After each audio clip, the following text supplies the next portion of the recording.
Now, if you're probably wondering, do I really need this to become a trader? And I would probably say, yes, you do. And the reason for it is because one thing is quite clear for all the markets that you've come to trade. Yes, on the long run, the trend bias for many of these companies will likely be on an upward path. But that upward path, unfortunately, is not a straight line upwards. You will see that many times you will get quite wild gyrations, like you will say here.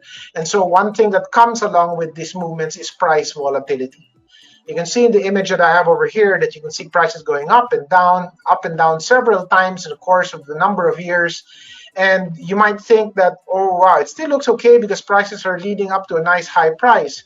But along that pathway, you're going to see sessions that are coming down, and it's going to put your emotional bearing into the test. And it's really because of this that you have to make sure that the discipline has been engraved correctly. Because without this discipline and your ability to follow these trading rules, that your ability to get shaken out and to be able to get scared off a trade or to enter at the wrong time, all of this will be muddling your mind during this particular condition. And of course, the questions. As prices move up and down, you probably are wondering, am I doing the right thing? Is the system I'm following telling me the right thing? Am I reading the statements of a company or its trends quite well? And so a lot of these questions will come up. And to those people who are only doing this for the first time or are trading for the first time, you can just imagine how difficult this probably would be, because you're going to be feeling things that you've never felt before. We're talking about exposing our cash into a certain level of risk. And whenever that's put into some degree of risk or danger, and here's where your emotions will sway you and will try to create an element of doubt all throughout. So it's very important that this discipline is imparted correctly and that you practice this over time. This is not going to be a session that you're going to learn overnight and tomorrow you become a master. This you will master the concept quickly, but do you apply it correctly? When emotion comes in, that could throw everything out of whack. So it's very important for you to be able to make sure that a lot of things that you do, you practice over time so that you can build up your level of confidence in following the systems correctly. And then you will see in due time, you will get to where you want to go. So this becomes a very big opportunity for the skillful trader. And the reason for that is because the skillful trader puts his emotions in check, knows when to call things off when things get too difficult for him. He understands that he shouldn't just be jumping into anything. Every time you see any price movement, things are qualified over here, and that your ability to follow what the market is telling you is topmost importance, because you can't allow your emotions to take control of you. If you do that, then this is not going to be too viable for you.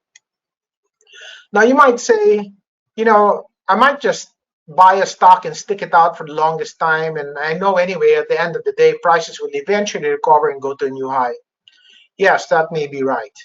The problem I'm feeling over here though is, how long can you tolerate that in between that session? There may be instances in our market where some declines that we would see may be quite arduous.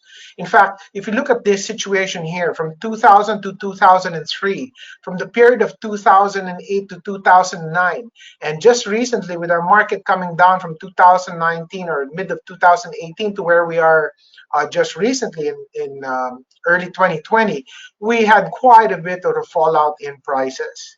Now, you might have been saying, if I bought this market closer to 8,000, and you're coming out with the argument saying, that's okay, I'll just stick it out as long as I can. But as prices go from 8,000 to 7,500 to 7,000, and you start sweating it out and you can't seem to understand, hey, wait a minute, the market's supposed to be going up, why is it going down? And then it goes to 6,500, and you say, hey, wait a minute, it hasn't gone to 6,500 since 2014. What's going on here? This market's supposed to be going up. And then it goes back to 6,000, goes less than 6,000. And now you're rubbing your head and your temples are aching, and you can feel the stress environment inside you. And every bone in your body is saying, what am I doing wrong here? And everything that you want to do is just want to press that exit button to make this pain stop. I've seen this happen before to even the best of traders. And even the best of traders during a market plummet can really feel that degree of stress. And so I know it's easy to say, I'll just stick it out all the way through and just hope that time in the market will redeem me over in time. But can you stick it out? If you can, my hats off are to you. Go ahead and stick it out, and I'll see you one day when the market makes it to a new high. Who knows? Maybe 1, 2, 3, or 4 or 5 years from today. But in the meantime, some positions are losing money. The value of my capital is decreasing. And as I'm pinned in a stock, it prevents me from looking for opportunities in another stock. And these conditions are not acceptable to a trader.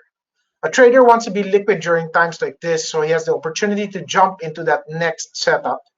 And if I'm pinned in something and hoping for the next 3 years a redemption in price into a new high, then that's 3 years of me not being able to do anything.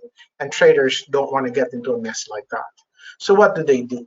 They need an essence of a science that can help them navigate through this particular type of condition. Today, we're going to learn technical analysis. This is the second type of analysis that dwells with looking at price and looks at trends and gives us an essence of what we ought to be doing in a market rather than just saying in the name of the Father and the Son and the Holy Ghost. Hope will not help us here. It can help us keep us in the position for a while. But remember, God says that they help those who help themselves. And that means you have to be the driver to your degree of success. And if you need once in a while to pull that parachute to safeguard your capital, then it's time for you to pull it. And know that it's time for you to jump back into position. It's time for you to jump back inside. And so your confidence in the system is what's going to make this happen and will turn all this into a very profitable situation for you in the long run.